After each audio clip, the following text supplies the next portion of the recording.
Hi everyone, this is Peter from Oak. Today I sort of just want to, vent. I want to get your thoughts on what's happening. So there's been discussion of the Online Safety Amendment Bill, which is something the government wants to implement, which aims to stop, online bullying. Um, so what it is, it's a bill that is there to prevent people under the age of 16 using social media platforms. And at face value, it sounds pretty cool. You know, I'd love if like Facebook or Twitter or Instagram and things like that just vanished overnight. That would be awesome. Um, I don't like them.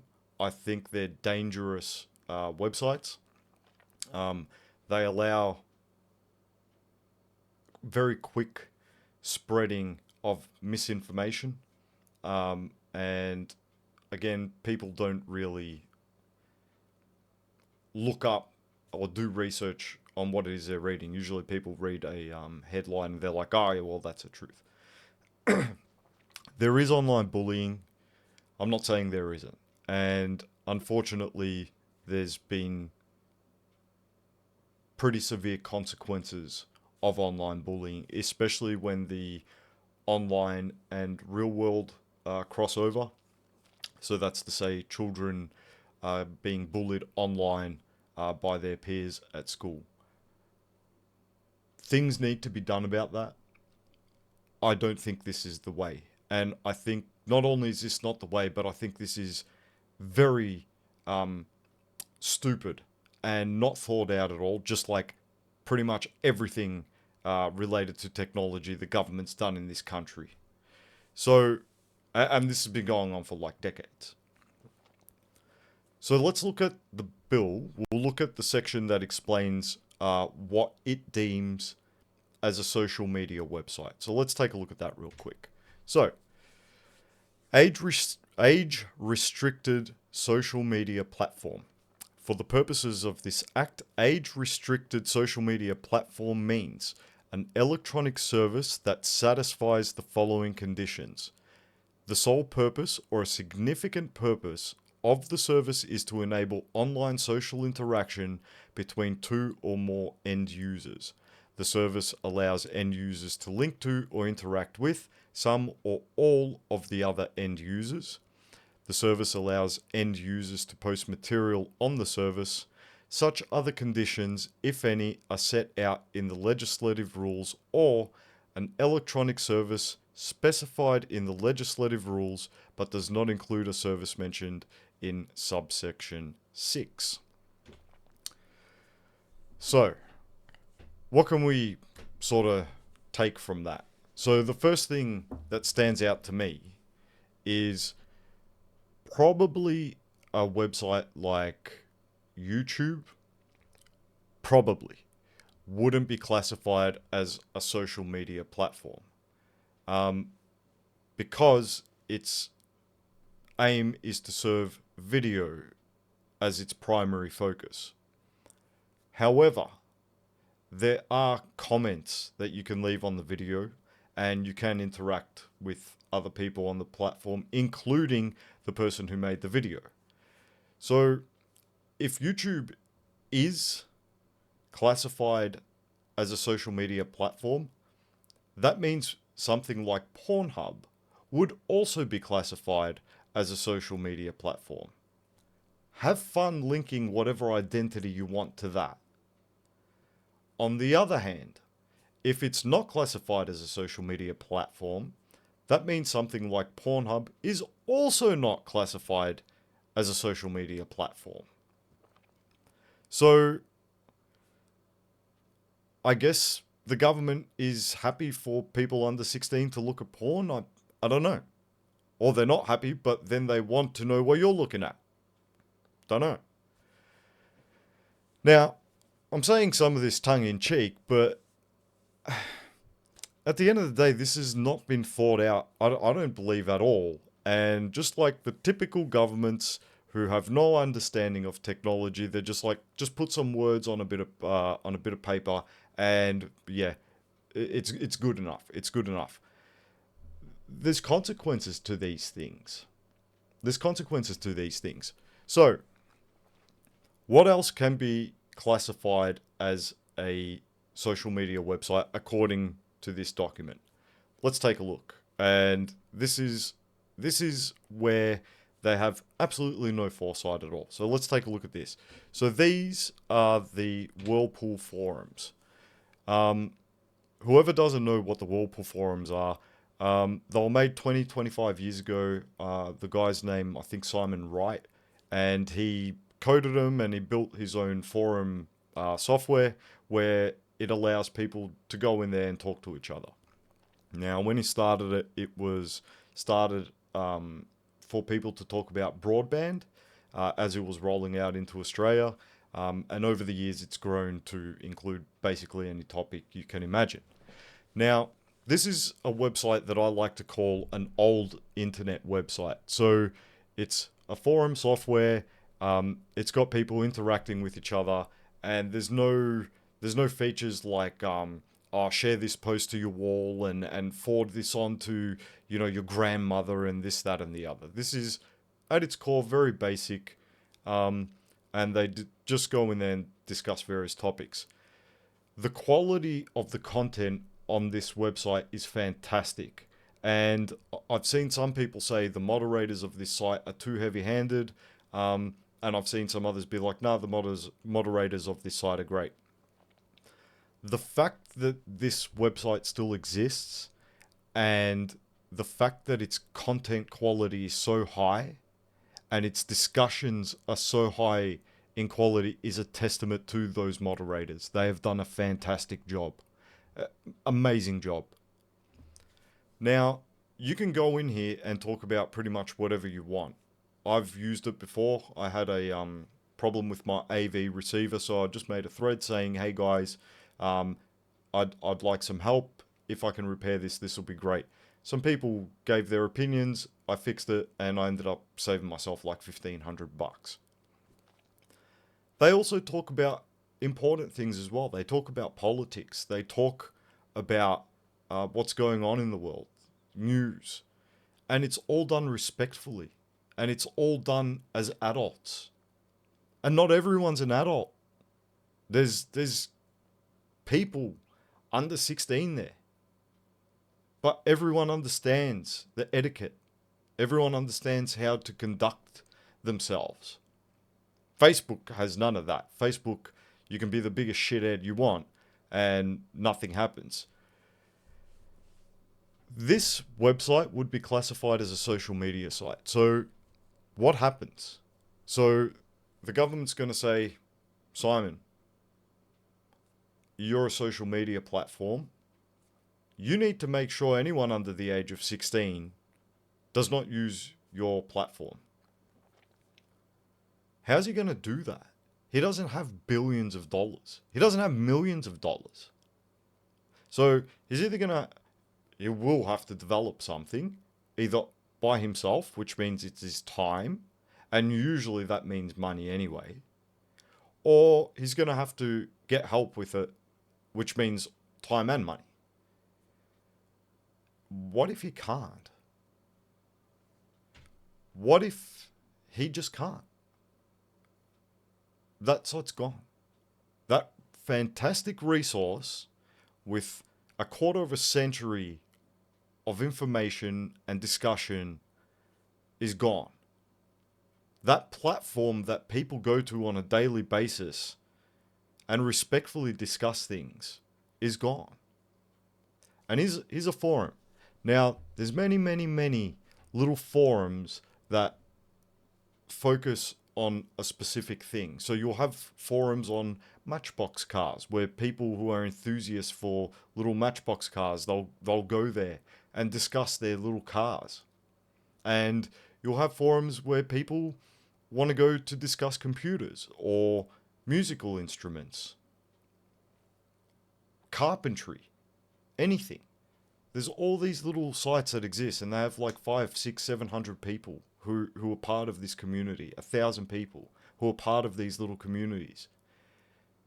These sites are set up by just regular people who have just, either bought some forum software for $100 or put in free forum software like PHP BB or Simple Machines, and they just install it on a web server and say, okay, guys, I've set this up. This is what we're going to talk about. They're not going to be able to do this implementation of whatever the hell the government's got. There's other issues as well. We'll get back to the technology in a minute, but I've got there's an infinite amount of things to talk about here because this is so broad. The wording in this is so broad. Even Facebook has groups there that are there to support people.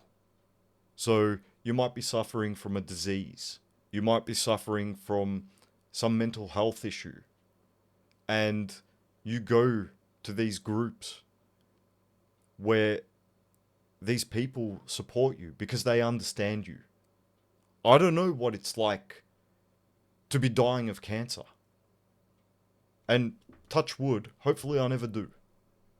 But I don't know what it's like. I can try and be there for someone who does, but I can't relate to it. I don't know what it's like to be a 14-year-old getting bullied in school. There are little support groups, even on Facebook, that children go to, and they speak amongst others, and they get their support that way. There's forums, just like Whirlpool, on the internet, that are there for people with diseases that you can sign up to, and you can talk. And you can be a 13-year-old kid and be like, I've got this mental disease, I've got depression, I need to talk to someone about it. And they're all there to help each other. Now, I'm not saying it's all flowers on social media. 99.99999% of Facebook and X and all that is rubbish. It's trash. It's just shit. But it's a tool like anything else. If the government's going to take that away, what are they going to give back? What are they going to put in its place for people who are getting their help from these groups? Have they said, oh, we're going to, we're going to put more money into health services for the youth? We're going to put more money into raising awareness for bullying and how families can cope if their child is being bullied and how their friends can help. We're going to set up little groups that you can physically visit to get your support, and we'll fund it because we understand that people can't afford shit anymore. I can tell you from personal experience, getting a child to see a counsellor is almost impossible. And when you do, it's not enough. They don't get to see him that often.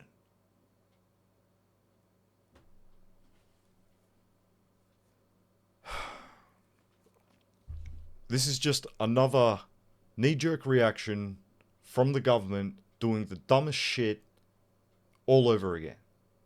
We had Julia Gillard, who wanted to filter the internet. That was going to cost like $40 million.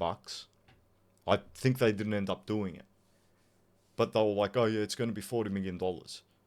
And they were going to do it at a DNS level. Do you know what you had to do to get around that? Change your DNS. Literally a 10-second thing that was free to just get around that. They were going to spend $40 million on that. If they gave 40 random people $1 million, it would have helped out 40 more people than her plan. We had Abbott going on the news about the data retention laws. Oh, it's just like an envelope with a letter in it. We don't know. No, you do know. With the metadata that they're collecting, you can build a very, very, very specific profile on someone. Like, it's scary how accurate it is. So what do they do? Oh yeah, the ISPs now need to hold your data. What is it, 6 years? That costs money. You think the ISPs are like, don't worry, it's cool. We'll wear that cost. No. No. The ISPs are going, alright, no worries. We have to spend this amount. All your subscriptions are going up now. Then there's the other side of it. How the hell are they going to implement this? If I was Mark Zuckerberg and I had Anthony Albanese over for dinner, and he's like, "Oh well, Mark, I just want to run an ID past you," and he put up that shit, I'd be going like that. That's what you're getting. What? I'm gonna collect all this extra forms now? Actually, how would you do it? How would Facebook do it? Let's just think on our feet here. So Facebook, to verify you're over 16, would need documentation. So whether that's your driver's license or your birth certificate or your passport, something. So they'd get that identification, which is now still a cost on Facebook, because they're certainly not going to have humans doing it. So it's going to be AI verifying all this stuff. I know the government has said they're not going to do something like that, but what can they do? They can put up some sort of government ID that will, I guess, make a token, and that can then get passed on to the social media site. And then the social media site still has to develop something to check that token against the government's database and say, oh yeah, this token's valid, this user can sign up. Why would these companies wear that cost? And even if they wanted to wear that cost, do you really want the government knowing what you're subscribed to, what sites you're on,